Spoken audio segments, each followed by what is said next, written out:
मैं doctor Uday Kumar, motivational speaker सह प्रधानाध्यापक, उच्च माध्यमिक विद्यालय अंछा, ठाकुर बिघा, दाऊद नगर, औरंगाबाद। मैं शिक्षा के क्षेत्र में युगांतकारी परिवर्तन लाने का एक प्रयास कर रहा हूँ। इसी प्रयास का एक कदम है यूट्यूब पर वीडियो बनाना और इसके माध्यम से व्यक्ति, समाज एवं राष्ट्र को जागरूक करना। आज का वीडियो शिक्षा का प्रसार साथ में भ्रष्टाचार विषय पर केंद्रित है। शिक्षक को शिक्षण, प्रशिक्षण, अन्वेषण, खोज, आचार विचार एवं ज्ञान विज्ञान का केंद्र बिंदु माना जाता है। शिक्षा के क्षेत्र में 3 ध्रुवों की महत्वपूर्ण भूमिका है: शिक्षक, छात्र और पाठ्यक्रम। आप देखें इन तीनों की क्या स्थिति है। शिक्षक और छात्र के बीच जो संबंध है वो समय अनुकूल नहीं है। पाठ्यक्रम जो तय किए जा रहे हैं वो मानवीय मूल्यों, आध्यात्मिक विचारों और नैतिकता से कोसों दूर हैं। ऐसे में हमारी राय है कि शिक्षा के 3 ध्रुवों में 3 ध्रुव और जोड़ दिए जाने चाहिए। पहला परिवार, दूसरा समाज और तीसरा सरकार। इस प्रकार अगर शिक्षा के क्षेत्र में 6 ध्रुव अपनी कर्मठता से, ईमानदारी से, सत्यनिष्ठा से कार्य करने लगे, जिम्मेदारी को समझ लें, तो फिर शिक्षा जो कहा जाता है कि समाज उपयोगी नहीं है, देश काल एवं परिस्थितियों के अनुकूल नहीं है, रोजगारों उन्मुख नहीं है, ये कहने की बात कपोल कल्पित रह जाएगी। यानी इन सब से शिक्षा मुक्त हो जाएगी। आज़ादी के 7 दशक बीत गए। इन 7 दशकों में आप पाएंगे कि लगातार सरकारी संस्थानों, प्राइवेट संस्थानों, कोचिंग एवं ट्यूशन केंद्रों की बाढ़ आ गई है। इनमें मिलने वाली शिक्षा क्या अनुशासन से ओतप्रोत है, भ्रष्टाचार से मुक्त है, ईमानदारी और सत्यनिष्ठा का पाठ पढ़ाया जा रहा है? जवाब मिलता है कि नहीं।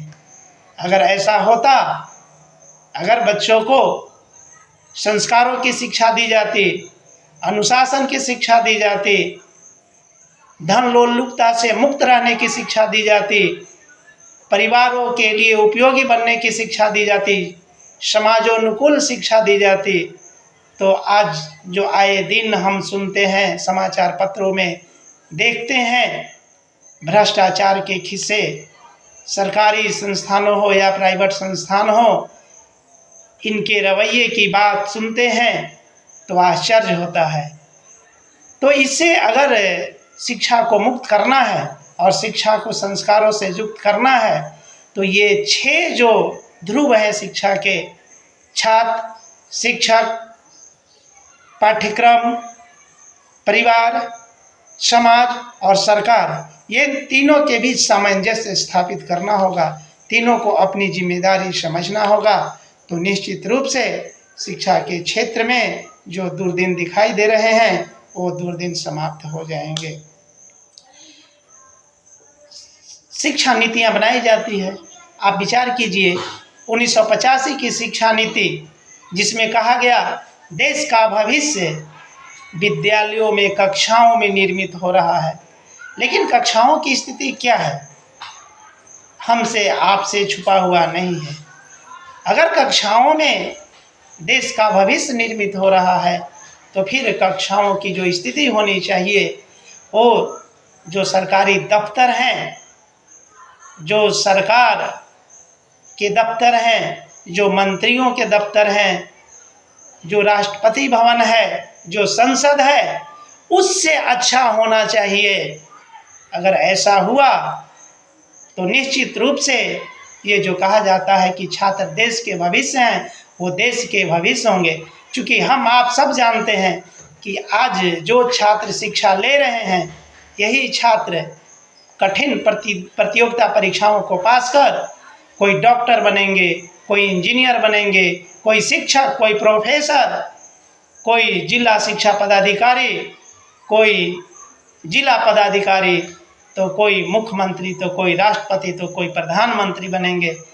अगर इन्हें हम कक्षाओं में अनुशासन का पाठ पढ़ाएं, संस्कारों की शिक्षा दें, इन्हें कर्मयोगी बनाने की पाठ पढ़ाएं, तो निश्चित रूप से हमारा देश जो कहा जाता है कि विश्व गुरु था, वो विश्व गुरु के पद पे आसीन रहेगा और विकसित भारत की जो कल्पना है वो कल्पना साकार हो जाएगी। एक तरफ शिक्षा का प्रसार हुआ, आर्थिक उन्नति हुई, तो दूसरी तरफ हम नैतिक रूप से उतने ही भ्रष्ट हुए हैं। आज की शिक्षा व्यवस्था ने समाज को, सरकार को, परिवार को चिंता में डाल दिया है।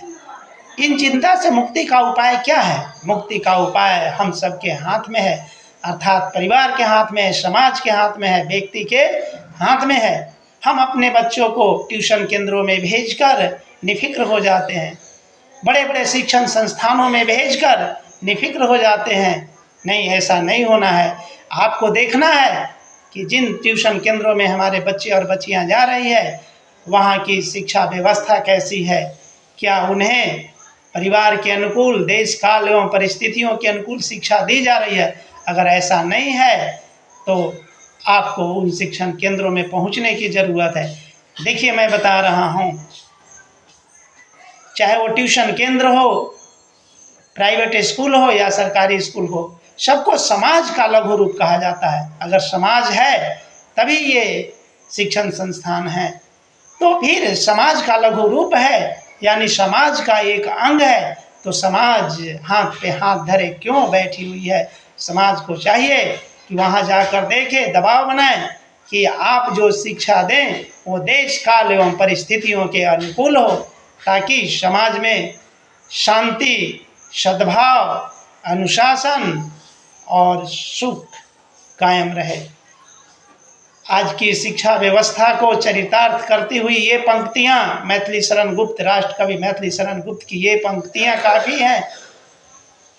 करके सुशिक्षा की उपेक्षा, करके सुशिक्षा की उपेक्षा, यूं पतित हम हो रहे, यूं पतित हम हो रहे, हो प्राप्त पशुता को स्वयं, मनुष्य तत्व अपना खो रहे, मनुष्य तत्व अपना खो रहे। क्या आज की तिथि में ये वाक्यांश चरितार्थ नहीं होता है? ये पंक्तियाँ चरितार्थ नहीं होता है?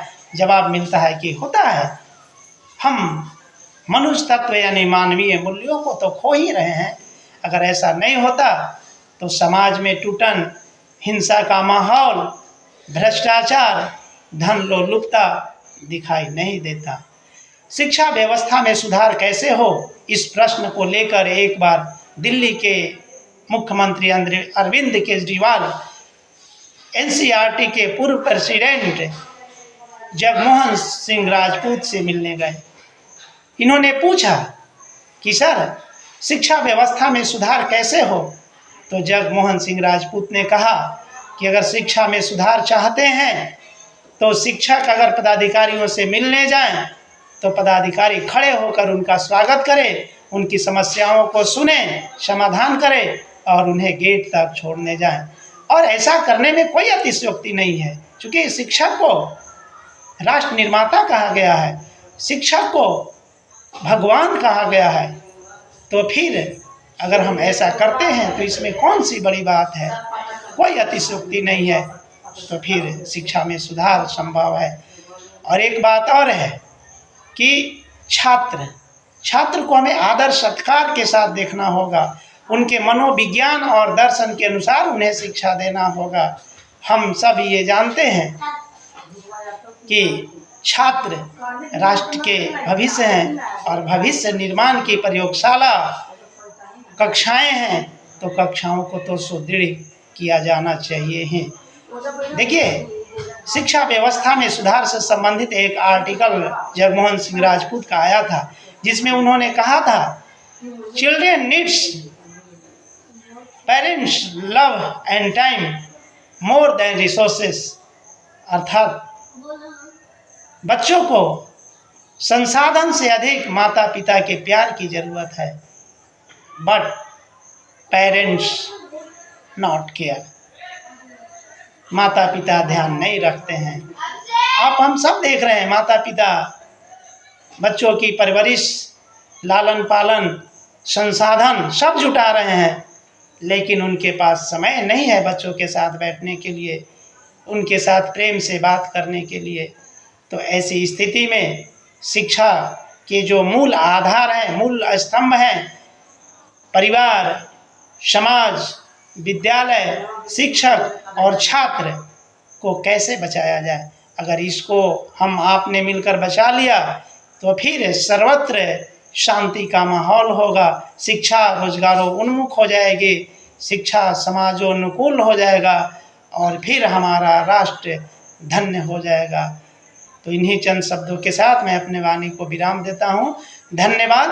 अगर ये वीडियो अच्छा लगे तो लाइक करें और शेयर करें, ताकि जो हमारी सांस्कृतिक परंपरा रही है, जिसमें शिक्षा सद्गुणों से ओतप्रोत हो, शिक्षा संस्कारों से युक्त हो, शिक्षा अनुशासन का पाठ पढ़ाए, ये सफल हो। धन्यवाद।